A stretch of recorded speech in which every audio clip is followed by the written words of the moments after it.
سفر آسان نہیں تھا، راستوں میں لوٹنگ، چیک پوائنٹس، وائلنس اور فوڈ اسکیرسٹی جیسے چیلنجز فیس کرنے پڑے۔ جب دونوں بھائی شیخ عنایت اللہ اور شیخ برکت اللہ لاہور پہنچے، ان کے پاس نہ شاپ کی، نہ مشینری، نہ سٹاف، بلکہ صرف ایک مشن تھا۔ اولڈ انارکلی اور اردو بازار میں ٹیمپرری جگہ رینٹ پر لی، پاکستان کے اسکالرز اور حافظ سے کنٹیکٹ کیا، دلی کے سروائیونگ کیلیگرافرز کو ڈھونڈنے کی کوشش کی، کچھ مشینری لوکل اسکریپ مارکیٹ سے لی اور تھوڑی خرید لی۔ 1948 کے بعد انہوں نے پاکستان میں نئے کیلیگرافرز ہائر کیے، اسلامک اسکالرز کو پروف ریڈنگ اور ویریفیکیشن ٹیم میں شامل کیا، مدرسوں اور مسجدوں میں آفیشیلی پرمیشن لی، ہر ایڈیشن کو ویریفائڈ بائی اسکالر سیل کے ساتھ پرنٹ کیا۔ 1950 میں سلولی لاہور میں ان کا نام مشہور ہونا شروع ہوا۔ تاج کمپنی کا قرآن کریم، وہی کوالٹی، وہی ریسپیکٹ اور وہی امانت۔ دھیرے دھیرے ان کا ٹرسٹ واپس آیا۔ وہ شاپ جو دلی میں کھو گئی تھی، ان کا مشن پاکستان بھر میں زندہ ہو گیا۔ ان کی دلی کی دکان کا تالا شاید کبھی نہ کھلا ہو، لیکن ان کا مشن پاکستان کی زمین پر پھر سے کھل گیا۔ 15% کا شیئرز انڈیا میں چھوڑ کر دوبارہ زیرو سے سٹارٹ کرنا سب سے مشکل کام تھا۔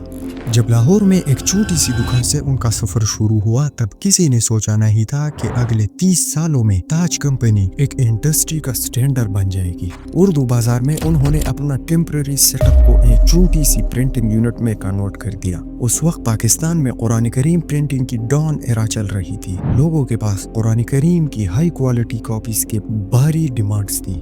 انہوں نے نئے کیلیگرافرز کو ٹرین کرنا شروع کیا۔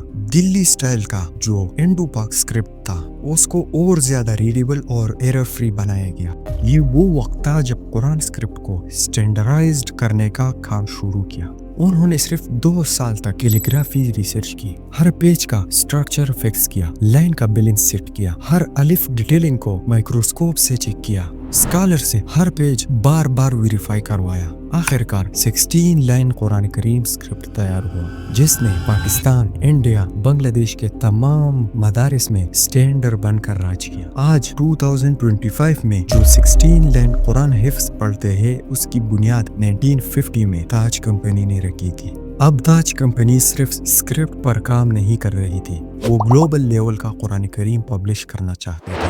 1960 میں پاکستان میں ہائی گریڈ پیپرز اویلیبل نہیں ہوتا تھا۔ دونوں بھائی کو پہلے سے پتا تھا کہ پیپرز کو کہاں سے امپورٹ کرنا ہے۔ انہوں نے جرمنی، اٹلی اور ہالینڈ سے بائبل گریڈ 10 پیپر امپورٹ کرنا شروع کیا۔ یہ پیپر لائٹ ہوتا تھا، زیادہ ڈیوریبل اور پیج کے پیچھے ٹیکسٹ بلیڈ نہیں ہوتا تھا۔ انہوں نے ایک اسپیشل امپورٹڈ انک یوز کی، جس میں ہلکا خوشبودار ایسنس مکس ہوتا تھا۔ اس کی وجہ سے تاج کمپنی کا قرآن کھلتے ہی ایک نورانی مہک دیتا تھا۔ پاکستان میں لٹریسی گرو ہو رہی تھی، ڈیمانڈز بڑھ رہی تھی۔ تاج کمپنی نے اپنی پرنٹنگ کیپیسٹی کو 3x بڑھا دی۔ ہر سال لاکھوں قرآن کاپیز پرنٹ ہوتی تھی۔ ایکسپورٹ مڈل ایسٹ اور ساؤتھ ایشیا میں سٹارٹ ہوا۔ مدارس میں تاج کمپنی کا قرآن آفیشیلی چوائس بن گیا۔ نکاح اور جہیز میں تاج قرآن کریم پریسٹیج گفٹ بن چکا تھا۔ ڈپلیکیشن سے بچنے کے لیے واٹر مارک یوز کیا گیا۔ اب پاکستان میں تاج کمپنی کا مارکیٹ شیئر 40% ہو چکا تھا، لیکن یہ تو صرف شروعات تھی۔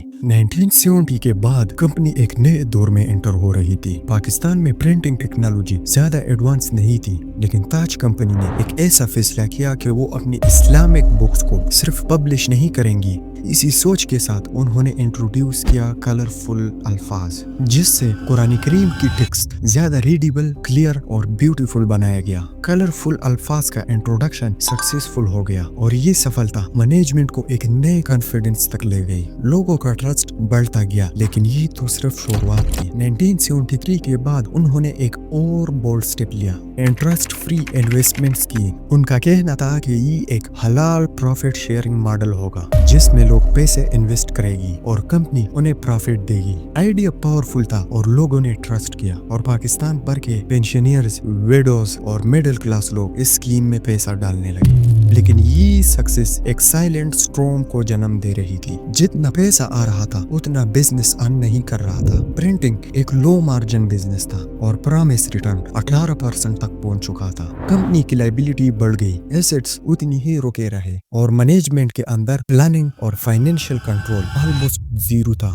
1978 سے 1980 کے درمیان سچویشن ڈینجرس لیول پر پہنچ گیا. پروفٹ شیئرنگ ماڈل اب ایک ٹکنگ ٹائم بوم بن چکا تھا. پھر 1982 کے آخر میں وہ ٹویسٹ آیا جیسے کمپنی سنبھال ہی نہیں سکی. کمپنی کا سینئر CEO شیخ عنایت اللہ اس فانی دنیا چھوڑ گئے. اس کی ڈیتھ نے کمپنی کے اندر کا بیلنس توڑ دیا. ایک طرف انویسٹرز کا پریشر، دوسری طرف پرنٹنگ سے لمیٹڈ انکم اور تیسری طرف لیڈرشپ کا گیپ. کمپنی اندر ہی اندر کولیپس ہو رہی تھی. کورٹ کیسز فائل ہوئے. نیوز پیپر میں اسے انٹرسٹ فری انویسٹمنٹ فراڈ کہنا سٹارٹ کر دیا جس سے 25,000 سے زیادہ لوگ افیکٹ ہوئے. 1990 تک سچویشن اتنی بگڑ گئی کہ لاہور ہائی کورٹ نے کمپنی کو لیکویڈیٹ کرنے کا آرڈر دے دیا. مینجمنٹ ہٹا دی گئی، ایڈمنسٹریشن اپوائنٹ ہوئے. کمپنی کی پراپرٹی سیل کرنے کا کام شروع ہوا تاکہ ڈپازیٹرز کو پیسہ دیا جا سکے، لیکن یہ بھی پاسبل نہیں تھا. کمپنی کے اوپر 2.5 بلین قرض جمع ہو چکا تھا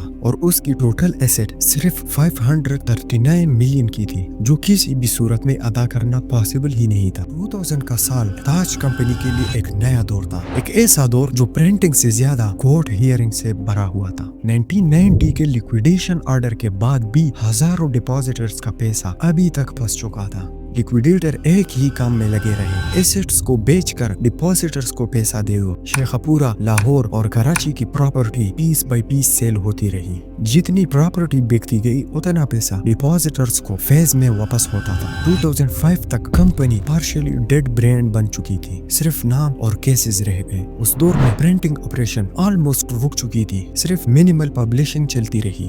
2010 میں کچھ لوگوں نے تاج کمپنی کو ریسیو کرنے کی کوشش کی. قرضے کو ایکویٹی میں کنورٹ کر دیا جائے، یعنی ڈپازیٹرز کو پیسہ نہیں شیئرز دیا جائے، مگر SECP نے یہ آئیڈیا بھی کینسل کر دیا. اس دور میں نہ بزنس ٹھیک سے چل رہا تھا، نہ کورٹ آرڈر کلیئر تھا، نہ لیکویڈیٹر کو کام آسان ہوتا. 2015 کے بعد پاکستان میں پرنٹنگ ٹیکنالوجی ڈیجیٹل ہوتی گئی، لیکن تاج کمپنی اس دور میں پیچھے رہ گئی. اکثر لوگ سمجھتے ہیں کہ یہ کمپنی ختم ہو چکی ہے، لیکن اصل میں پرنٹنگ کا کام جاری تھا. 2018 سے 2020 میں ڈیجیٹل مارکیٹ نے بوم لایا اور تاج کمپنی نے چھوٹا لیکن سٹیبل کم بیک سٹارٹ کیا. کمپنی نے قرآن کریم، قاعدے، اسلامی بکس اور اسکول بکس کو آن لائن پلیٹ فارم پر سیل کرنا شروع کیا. اس دور میں سیلز بڑھ تو رہی تھی پر کمپنی کے نیٹ ورک اب بھی لو تھی اور 2025 تک کمپنی ایک بڑے انوویٹر سے اسمال ٹو میڈیم پبلشر کی فارم میں آ گیا.